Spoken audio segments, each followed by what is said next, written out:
So a couple weeks ago, we were able to get out and locate a herd of bighorns down on their winter range. We were able to get in close, gather a lot of cool reference, took some great video, a lot of pictures, just got a lot of great material for painting. I've always wanted to do a bighorn painting or maybe a series of paintings, but it just never really came together right for me. So I was really excited to have been lucky enough to have this experience, and I was eager to get to work.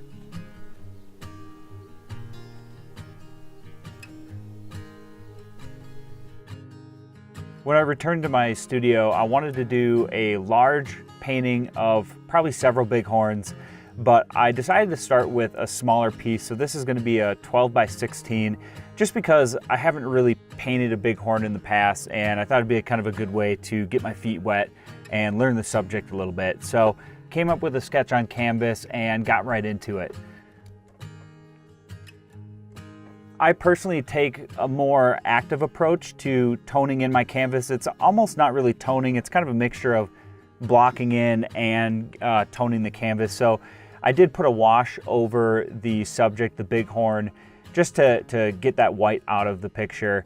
And then I went right up and got into the sky. And what I'm basically doing is mixing the most prominent color or the most accurate color for that given area. And I say that a lot, but that's really how I start every painting. It's sort of an act of washing in, and the paint is extremely thin at this point. I dilute it a bit with water as well as add a medium so that I don't reduce the binding properties of the paint.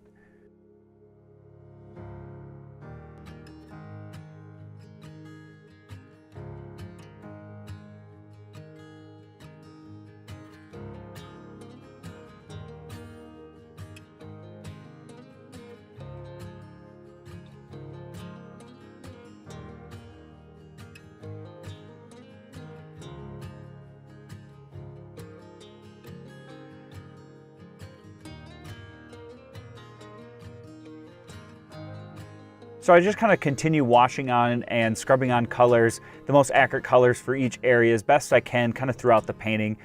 And once that initial layer is complete, I go right into what I consider more the blocking in stage. At this point, I'm looking to make sure that my values are correct, that the colors are correct, that I have the right saturation levels, things like that.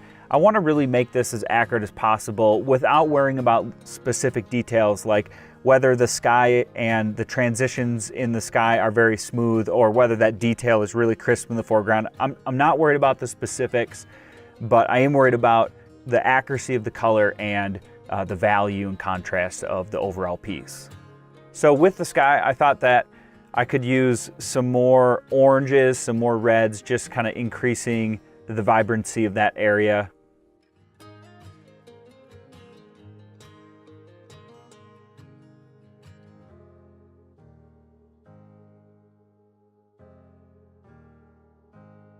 So once I feel that my sky is fairly accurate, I go right into the bighorn, and I start with the shadows and with the highlights. So you can see I lay in the horn as well as the dark side of his body, and then I go to the opposite, which would be the lighter areas. And once I get those highlights and those darks laid in, then I kind of look for a mid-range value that I can tie in each color. So this is kind of a muted orange in between.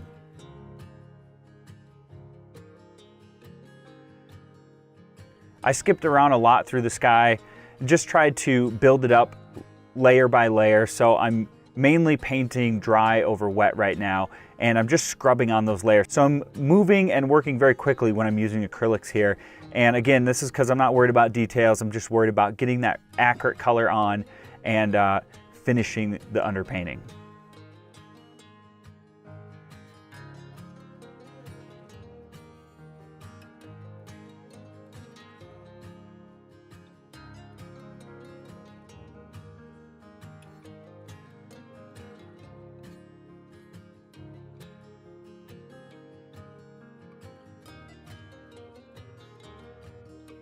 So that completed the acrylic portion, and I'm going right in with oil paints right now. For the most part, my goal at this point is to just try and replicate the colors that are already on the canvas, and then just going right back over the top and trying to smooth out different blends, transitions of colors in the sky, and try to add that detail, build up the detail in the bighorn's fur. But the benefit I get by switching to oils is that I can just create a much smoother effect without the amount of effort it would take with acrylic. So from here on out, I mainly am going to be working wet in wet. And I did most of the sky, for example, in just a single painting session.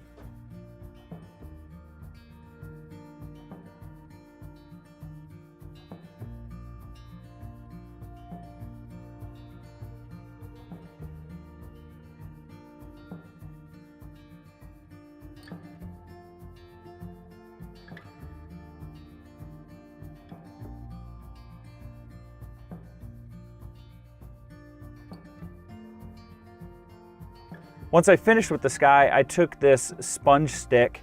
It's basically just a makeup sponge on the end of a stick. And before the oils dried, I simply erased where I covered up parts of the ram.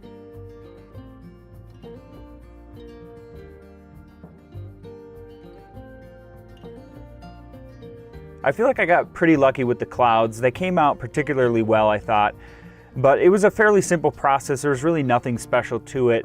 What I did was just mix sort of a muted gray. I added a touch of red to that, so it's almost like a pinkish gray or a violet gray. And I just blocked in the shape of the cloud.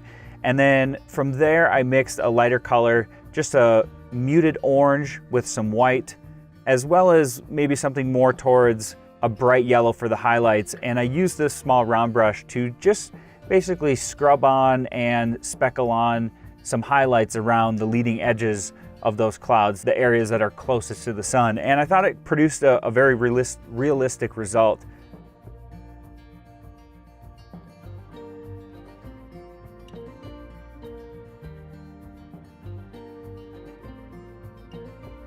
You also see that I added a little more of a burnt orange to the leading edge of that cloud, sort of the interior of that cloud, just to sort of set it into the sky a bit more, create some more depth.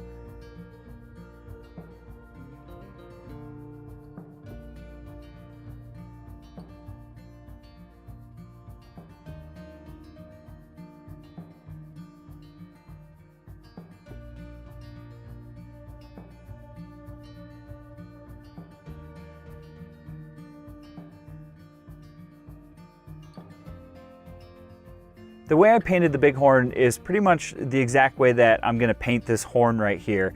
So what I did was start with the most common color for any given area. So in this case, for the horn, it was this dirty orange color. And from there, I went to the darkest of darks for whatever I'm working on. So in this case, the back edge of the horn, which would be like a dark brown. And I simply laid that on. I liked using this small round brush because it allowed me to use that very sharp tip to add a few details as I did lay on these dark shadows. And then I was able to make some quick swipes across the horn just to start to create that texture that's found within the horn.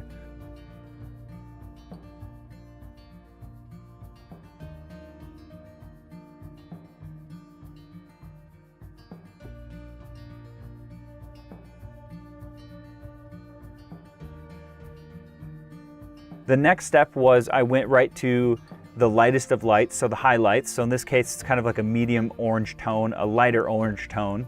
And I simply laid this in by just letting the brush do its work, use that nice soft pointed tip and swiping my way up through the texture of the horn. So what this left me with was a lot of realism with just a small lack of detail. And so that would be the final step, is just to kind of blend some of these colors in while mixing in a little bit of detail. So I went to add the age rings on the horn, and then all the little cracks and crevices, any imperfections. I basically just took some darker tones as well as a couple lighter tones and went back and forth from the shadows to the highlights, back to the shadows, trying to create as many small textures as I could, which when placed and organized properly with each other can really create a nice effect.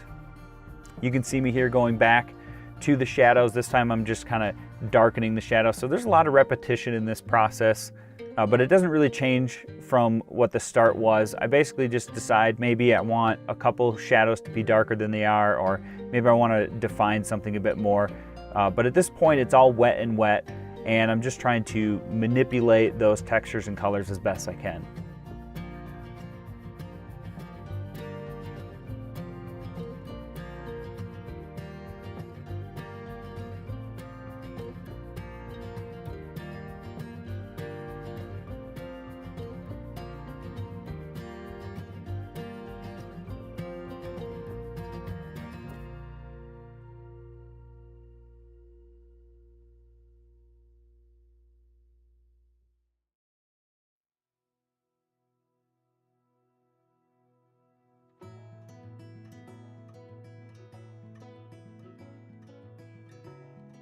So again, the rest of the sheep was done pretty much the same way. I looked for the most common color, so the face was kind of that mid-tone, warm gray, and then the whole shaded part of the body was a pretty dark brown. So I just basically laid those two colors in, and I'm gonna use the round brush as I go just to basically take that darker brown and add a little bit of texture into that lighter gray, but then at the same time in reverse, use some of that lighter gray, some of those lighter oranges, and add a little bit of texture into the brown. So again, it's that back and forth process, and I just kind of continue that way throughout the rest of the ram.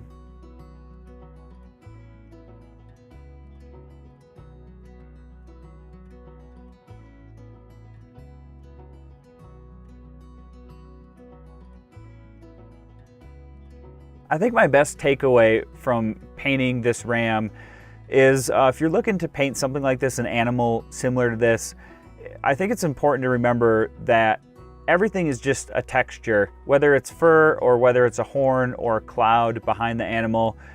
I try to not focus on what I'm painting, but rather what is the texture that I'm painting. And when I seem to focus more on the textures, it simplifies it for me, where I understand that if I can just paint one small area of the texture, I can paint, you know, the entire neck of the animal or the entire body of the animal or the entire horn. Everything's made up of just really small textures. They're all the same, but when organized differently and shaded differently or colored differently, you know, they form different objects. So I think that's the biggest piece of advice, is don't overwhelm yourself by, you know, asking, how am I going to paint this bighorn sheep? But instead ask yourself, how can I paint this one small texture on the cheekbone? And if you can paint that one texture, you can really do the entire animal. And so that's kind of how I break it down in my head. Just focus on those small textures and just go one paint stroke at a time.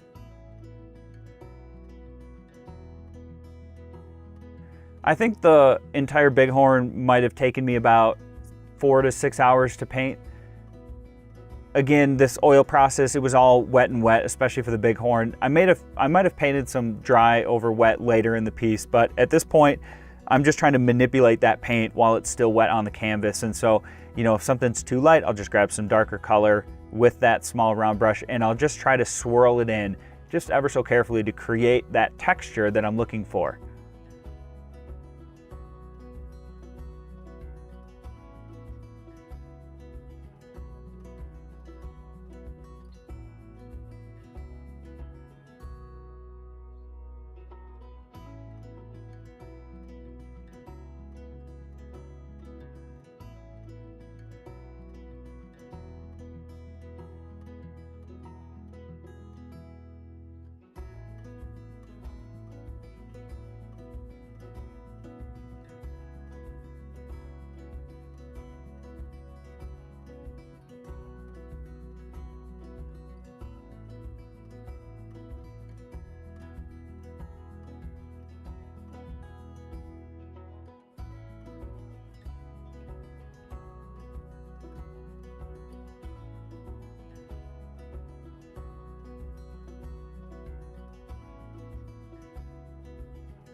When it came to the foreground, I approached it the same way that I did with the bighorn. I looked for the darkest darks and I tried to get those in, and then I went for the lightest of lights and I tried to spot those on. I'm using a smaller liner brush at this point, so it's very small, master stroke, size 0, I believe, liner brush, and that's kind of how I started the detail on the sagebrush and the grasses. And then I went back to my round brush and I added in some of the snow color. I basically want to cover everything with oil paint, so a lot of it is just kind of repetition, trying to just mix the same color that's already on there in acrylics and add it in with oils.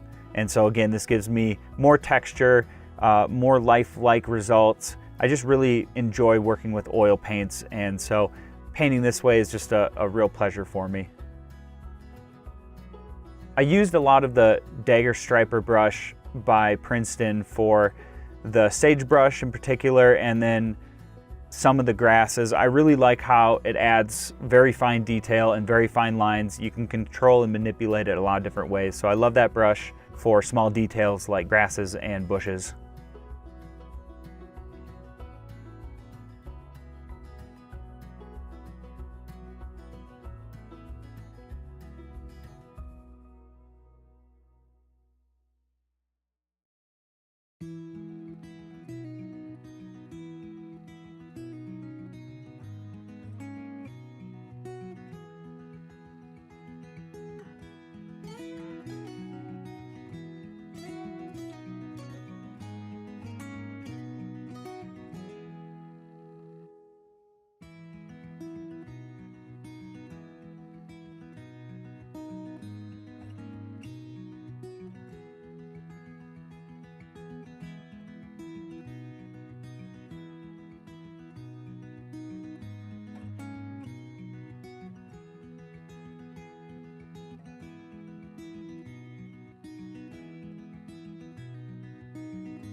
So here's a small segment as I'm working on some of the finer details with this liner brush. And so this is a lot of how the entire foreground is put together. Just going small detail to small detail and just carefully adding each one in one at a time. But this is real time, so you can see I move pretty quickly. I don't think about it. I just kind of know what pattern I'm looking for, again, what texture I'm looking for. And once I can kind of figure out how to add that texture, I just don't really think about it, and I just move as quick as I can across the entire surface of the bush.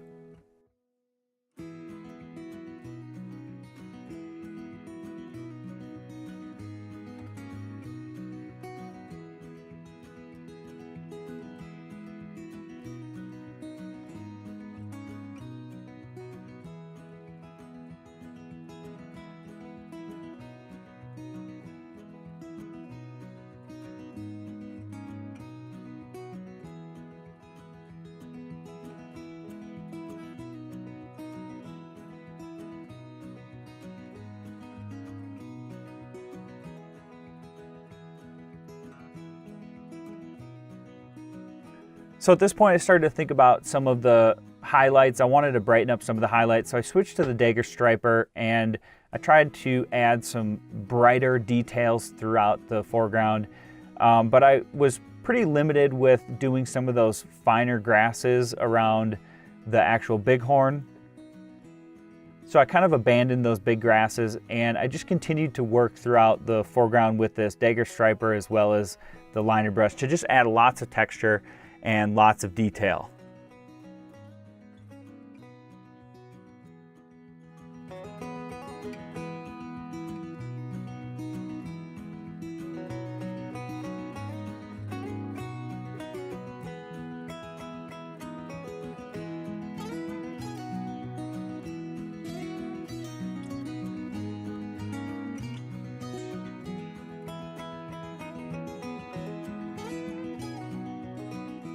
So the next day, this is a different painting session. Now I'm working dry over wet. I decided that Dagger Striper wasn't going to work, so I switched to a palette knife, and I mixed some very bright orange, maybe some bright yellow orange, the kind of the color of some really bright highlighted grass. And I used the palette knife to create some very thin grass details around the animal and as well as closer in the foreground. And so what I did for this was I just mixed the color on my palette, and then I basically did the old Bob Ross swipe across with my palette knife, created sort of a roll on that leading edge of the knife, and very carefully swiped upwards and away to create each blade of grass. So this is a cool trick that I've been experimenting with for a while. I'm really starting to like more palette knife in my work. I like to create some of that texture where appropriate. So I thought it's very appropriate to add more texture in things like the foreground, things that are really close. I think it just kind of sucks the viewer in just a bit more, maybe draws you in a bit more. It makes the original paintings just feel a little more original to me. So I'm enjoying more texture. I think it also creates a very nice realistic effect as well.